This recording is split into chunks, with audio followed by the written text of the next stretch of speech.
Hey, you guys, thank you for listening in to the episode today. If you're listening on Spotify, you have the option to answer a Q&A question. Go ahead and check out so you can be a part of the community and let me know your thoughts and opinions on what's been asked today. Go ahead and click on it, answer it, and who knows, may read your answer out in the next episode. Thank you for tuning in. Hope you enjoy the podcast.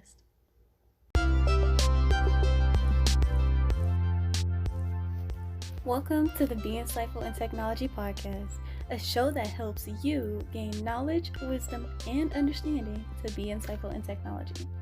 I'm Shy, and today we're talking about my journey into tech and how I got to where I am today. I'm going to start my journey off at elementary school. Do you guys remember your teachers or even parents asking you what you want to be when you grow up?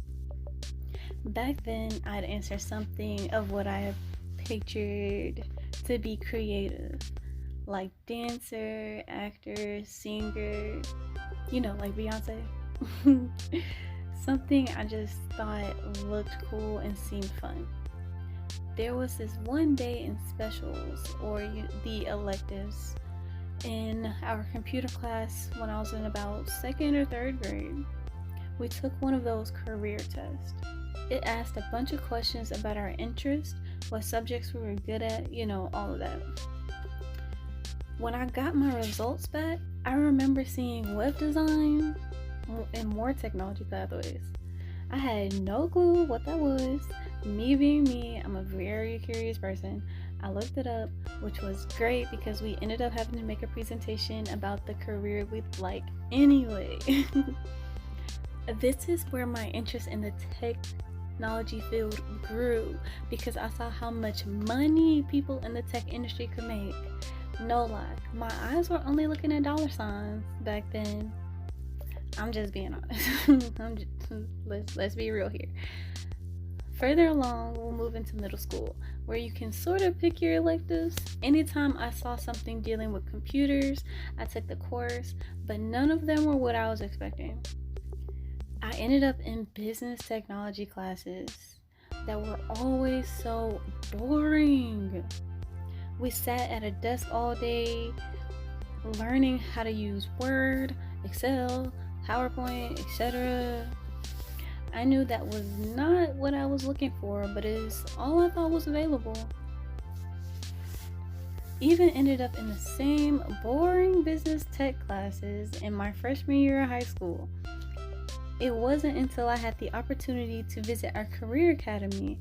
My class toured each pathway at the school.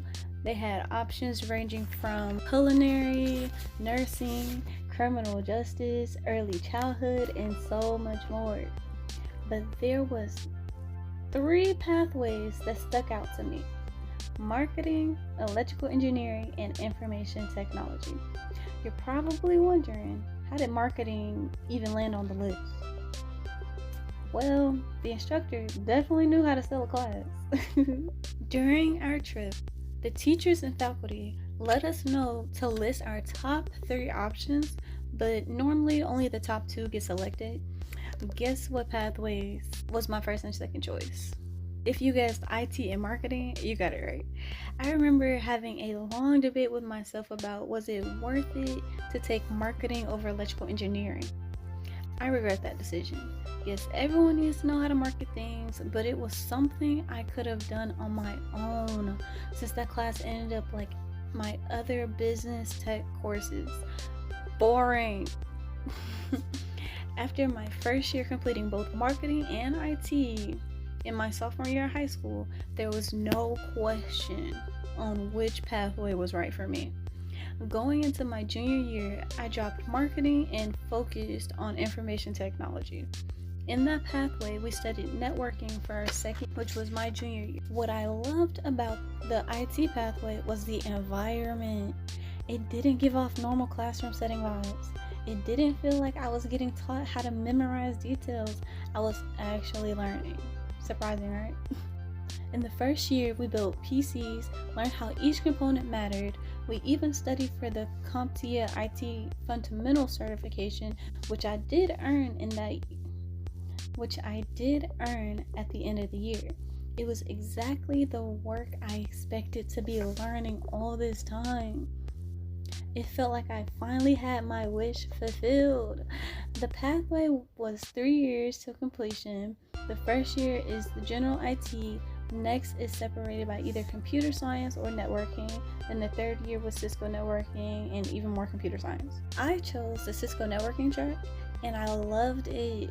I was able to configure switches and routers, being able to communicate with each other.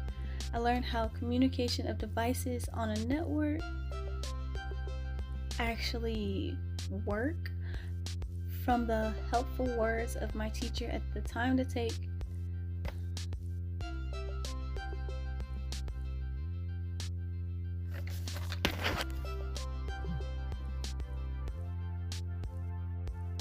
At the time, I was also taking dual enrollment. And with dual enrollment, you're taking college classes as well as your high school courses, but the college courses count as like 1 year completion for like a high school class. So, for example, I would take 1 semester of a college course with science, and that would count for my entire science year credit for high school. So, along with this, I was attending a technical college that was offering Cisco networking as a associate's degree. A lot more hands-on experience. I was gaining so much knowledge within networking, and I loved it so much. And the fact that I had 2 great teachers showed me that this is my route. This feels like my path. This feels like it's for me. It really started in high school, where I had access to our career academy and to the dual enrollment. I owe this all to the wonderful people who helped me find the right resources. After high school, I finished my last course with Georgia Piedmont Technical. That's where I got my Cisco Networking Associate's degree. With the help of one of my mentors, I was also working with a cybersecurity firm as an intern during that summer, which I felt I didn't take full advantage of because I was focused on having to have a job in my intended field, or else the degree and experience was for nothing. So what I meant by that is I was so pinpointed to have something in networking that I did not view the opportunity that I was given to learn more skills. I viewed it as an obstacle in my way to what I truly wanted it, but in all honesty, I learned so much from there that I'm glad I did have the internship, but I was just hard-headed at the time. I just was. So after that was done, around August, my internship was up. I was done with my college course, and now it was time to move on to my next, section of life, which was going to more school. So the fall of 2019, I was aiming to go to Kennesaw State University and major in information technology. Well, my intention was to work and be a full-time student. That's not at all how things panned out. I ended up having to drop all my classes that semester. I was broke and jobless. I fell into a depression. I applied to multiple tech jobs in hopes I could start my career without heading for the bachelor's. After all, at this point, I had a few certifications under my belt as well. I kept getting calls but never made it to the next stage. I kept thinking that with all this experience that I had, it would lead me to something, but it didn't for a while. It was getting harder and harder to get out of bed. I applied to companies directly, I applied through staffing agencies, and nothing was happening. I kept getting told I was an ideal candidate, but still no real offers were on the table. At this point, bills were piling up, I needed money, so I started applying to any and everything. I ended up applying to some marketing company that sold AT&T services. There were multiple of these on Career Builder, and I'm gonna be honest, Career Builder, you have to be careful when you go on there because it's just like submit your resume and submit it to these jobs. but that's a whole nother thing we gotta talk about in another podcast. So I did a bunch of video interviews, first telling the truth, which got me denied. They wanted someone who is a lot more outgoing. Then next time I gave answers that made me seem more outgoing, then I got the job. I found out they went door-to-door selling and it was commission only. I was not a fan of this method. I knew I had to find somewhere else with more security. I ended up working at Walmart in the pickup department. It wasn't IT, but it was something to pay the bills later down the line. I applied to a hiring agency that finally put me into a help desk role. It only lasted 2 weeks, but it was paid and it was experience. Obviously what I needed to count, a real job. Shortly after, one day at Walmart, I was taking groceries out to this guy's car and began talking to him. He told me he worked for Cisco, which my eyes widened with excitement because Cisco is on the list of companies I like to work with. He recommended me to check this job posting for a company hiring for IT help desk on LinkedIn. And that's exactly what I did.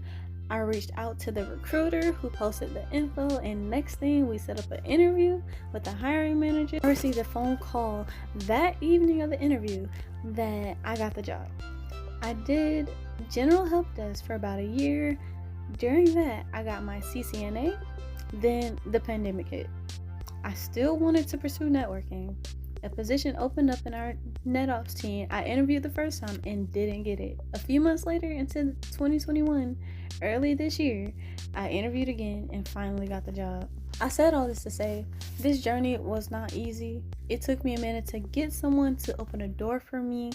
I thought what I had was enough and someone would have taken a chance on me sooner. No lie, I was tired of all these companies saying I was a good candidate but not giving me a chance. I heard a lot of them say they wanted someone with a bachelor's degree, but these positions were paying $15 to $19 an hour. That didn't seem worthy enough for someone with a bachelor's degree, to be honest. These companies definitely were lowballing. Now that I am in the position I was hoping for, there's still something more to strive for. I aim to be financially free, have a great work-life balance, and to fulfill my need to help others find their way as well. I aim to lift as I climb. And I am currently working in network operations. And you guys can, get more of my journey. Check me out on LinkedIn at Shikirah Johnson. It's SHIKIRAH, Johnson, and then you can just click on the show notes and get the link down below and go ahead and connect with me. Go ahead and send me your journey, and I would definitely love to, share it. And even if you wanted to be a guest on the show, we can arrange that. So definitely let me know how it was for you when you were first getting in. But thank you guys for listening to Be Insightful in Technology. Check out the show notes to connect with me on LinkedIn and tell me your experience jumping into tech on LinkedIn or the Q&A on Spotify, which is where you'll find more episodes. I just ask you rate the podcast so we can build a whole community that lifts as they climb to help others find more resources available to them. Thank you for listening, and to gain knowledge, wisdom, and understanding to be insightful in technology, be sure to tune in to us every week, either Tuesday or Thursday. And check us out on all social media platforms at Be Insightful Co, Be Insightful CO. Find us on YouTube at Be Insightful Community. And I can't wait for you guys to get more content. I can't wait to start this back up again.